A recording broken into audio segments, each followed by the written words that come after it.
الحمدللہ والصلاة والسلام علی رسول اللہ وعلی آلہ وصحبہ اجمعین، اما بعد، اعوذ باللہ من الشیطان الرجیم، بسم اللہ الرحمن الرحیم۔ اتلو ما اوحی الیک من الکتاب واقم الصلاۃ ان الصلاۃ تنہی عن الفحشاء والمنکر رب اشرح لی صدری ویسر لی امری واحلل عقدۃ من لسانی یفقہوا قولی۔ میرے محترم بزرگوں، میرے عزیز بھائیوں اور بہنوں، اور پیس ٹی وی پہ لائیو دیکھنے والے کروڑوں ناظرین، السلام علیکم ورحمۃ اللہ وبرکاتہ۔ جیسے آپ جانتے ہیں کہ اکثر میں تقریر انگریزی میں کرتا ہوں، کچھ موقعوں پہ کوشش کرتا ہوں کہ کچھ بات اردو یا ہندی میں کہوں۔ کیونکہ میری تعلیم انگریزی میں ہوئی ہے تو ظاہر ہے کہ اس آج کی اردو یا ہندی تقریر میں غلطیاں کروں گا، اسی لیے تقریر کے آغاز میں ہی میں آپ سے معذرت چاہتا ہوں اور امید رکھتا ہوں کہ آپ میرے ان غلطیوں کو نظر انداز کریں گے اور میرے تقریر کے موضوع پہ توجہ دیں گے۔ آج کی میری تقریر کا موضوع ہے صلاح، رہنمائی اور ہدایت کا راستہ۔ صلاح کا جب ترجمہ کوئی انگریزی میں کرتا ہے تو اکثر اس کا ترجمہ کرتے ہیں پریئر، اور جب ہم اس کے معنی دیکھتے آکسفورڈ ڈکشنری میں، پریئر کے معنی ہے to beseech, to ask for help, کسی سے مدد مانگنا۔ یہ ترجمہ صلاح کا صحیح نہیں ہے۔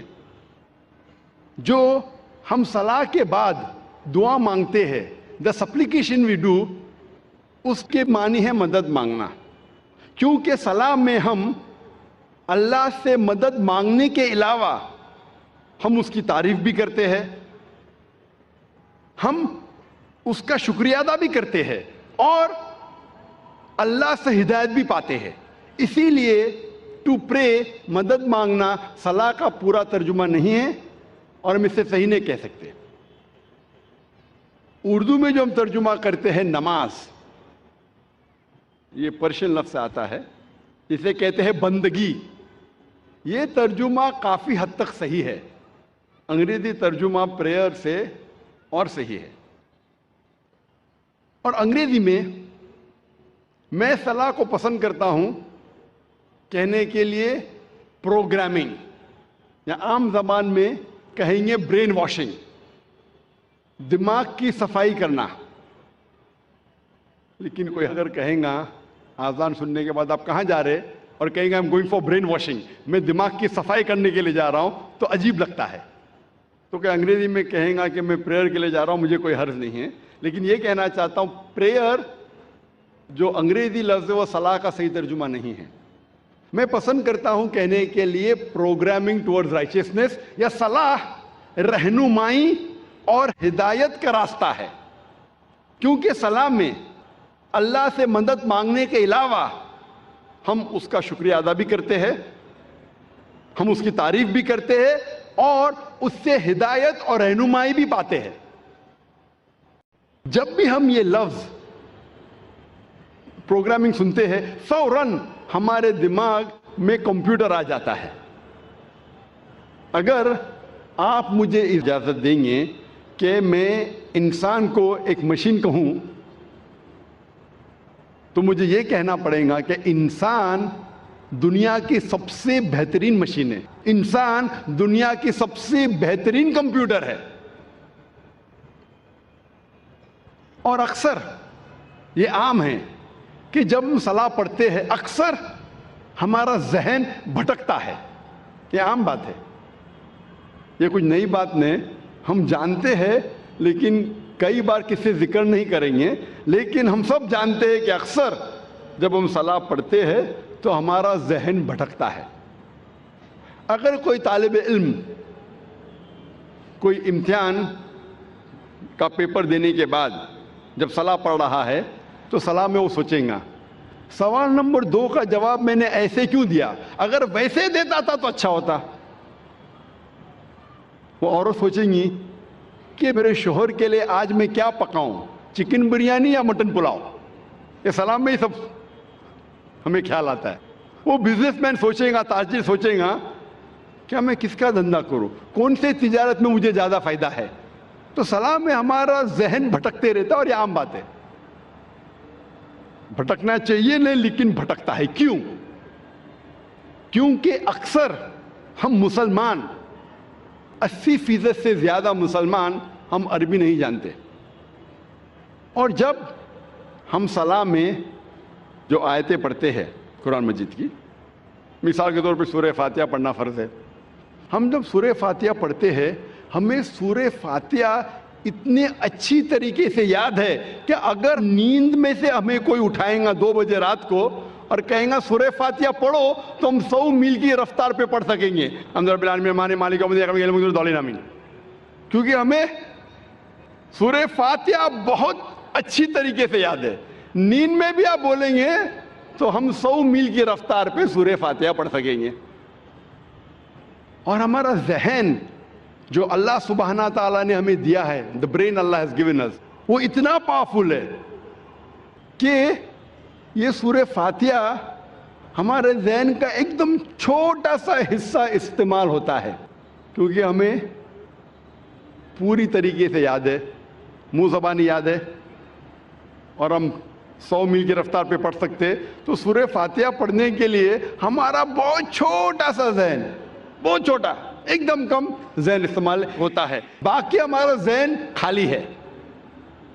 An empty brain is a devil's workshop. یہ انگریزی میں کہاوت ہے کہ خالی دماغ شیطان کا کارخانہ ہے. خالی دماغ شیطان کی فیکٹری ہے. اور سائنٹیفکلی ہمارا دماغ خالی کبھی رہ ہی نہیں سکتا. یہ سائنس کے تو کیا کرتا ہے, دماغ بھٹکتا ہے, سوچتے رہتا ہے کیا کروں, کیا پکاؤں, کیسا تجارت کروں, کل کیا کروں, کیا پہنوں. تو ذہن کو بھٹکنے سے روکنے کے لیے سب سے بہترین طریقہ ہے کہ اگر ہم عربی زبان نہیں جانتے تو جو ہم عربی آیتیں پڑھ رہے ہیں اس کے ساتھ ساتھ اس کا ترجمہ بھی دہرائیے. ذہن میں عربی آیتوں کے ساتھ ذہن کے پیچھے at the back of your mind ہم اس کی معنی بھی دہرائے. اگر آپ کو اردو میں مہارت ہے تو اردو میں دہرائیے, انگریزی میں مہارت ہے تو انگریزی میں دہرائیے, ہندی میں مہارت ہے تو ہندی میں دہرائیے, مراٹھی میں مہارت ہے تو مراٹھی میں دہرائیے. لیکن جو زبان میں آپ کو مہارت ہے اس زبان میں ان آیتوں کا ترجمہ اپنے ذہن کے پیچھے دہرائیے.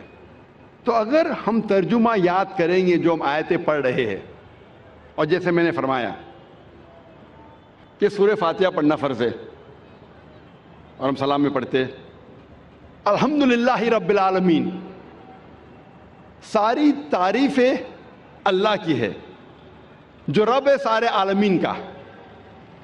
الرحمن الرحیم, جو رحمان اور رحیم ہے. مالک یوم الدین, جو مالک ہے قیامت کے دن کا. ایاک نعبد و ایاک نستعین, ہم تیری عبادت کرتے ہیں اور تجھی سے مانگتے ہیں. اہدنا الصراط المستقیم, ہمیں سیدھا راستہ دکھا. صراط الذین انعمت علیہم غیر المغضوب علیہم ولا الضالین, وہ راستہ جن لوگوں پہ تو نے انعام فرمایا اور جو بھٹکے ہوئے نہیں ہیں. تو جب ہم سورہ فاتحہ پڑھ رہے ہیں اس کے ساتھ ساتھ اگر ترجمہ دہرائیں گے تو انشاءاللہ ہمارا ذہن نہیں بھٹکے گا. لیکن جب آپ کو عادت ہو جائیں گی ترجمہ دہرانے کی, یہ بھی میکینیکل ہو جائے گا. ابھی آپ کا ذہن کا تھوڑا اور حصہ استعمال ہو رہا ہے لیکن یہ بھی میکینیکل ہو جائے گا. آپ سورہ فاتحہ کے ساتھ ساتھ اس کا ترجمہ بھی 100 میل نہیں تو کم از کم 90 میل کی رفتار پہ دہرا سکیں گے. لیکن ابھی کیونکہ ذہن کا کچھ اور حصہ استعمال ہو رہا ہے, آپ کا ذہن بھٹکے گا لیکن کم بھٹکے گا. تو ذہن کو بھٹکنے سے روکنے کے لیے آپ کو کیا کرنا چاہیے, ترجمے کے ساتھ ساتھ اس ترجمے کے معنی پہ کانسنٹریٹ کرنا چاہیے, توجہ دینا چاہیے. اگر عربی کے ساتھ اگر ترجمہ دہرا رہے ہیں اور اس ترجمے کی معنی پہ توجہ دیں گے تو آج کی سائنس یہ کہتی ہے کہ ہمارا برین اتنا پاورفل ہے کہ ہم ایک ساتھ 2 3 4 کام کر سکتے ہیں. مثال کے طور پہ اگر کوئی گاڑی چلا رہا ہے، شروع میں جب گاڑی چلاتا ہے پوری توجہ دیتا ہے، آپ اس سے بات نہیں کر سکتے، لیکن جب اسے عادت ہو جاتی ہے 1 مہینے 2 مہینے بعد تو گاڑی چلاتے چلاتے آپ سے بات بھی کر سکتا ہے. آدھا دھیان گاڑی پہ، آدھا دھیان بات پہ. ہمارا ذہن بہت پاورفل ہے. لیکن آج کی سائنس یہ کہتی ہے کہ کوئی بھی انسان 100% 2 چیز پہ دھیان نہیں دے سکتا ہے. 50% 2 چیز پہ دے سکتا ہے، 60% 40% دے سکتا ہے، 80% 20% دے سکتا ہے، 90% 10% دے سکتا ہے، لیکن 100% 2 چیز پہ دے ہی نہیں سکتا.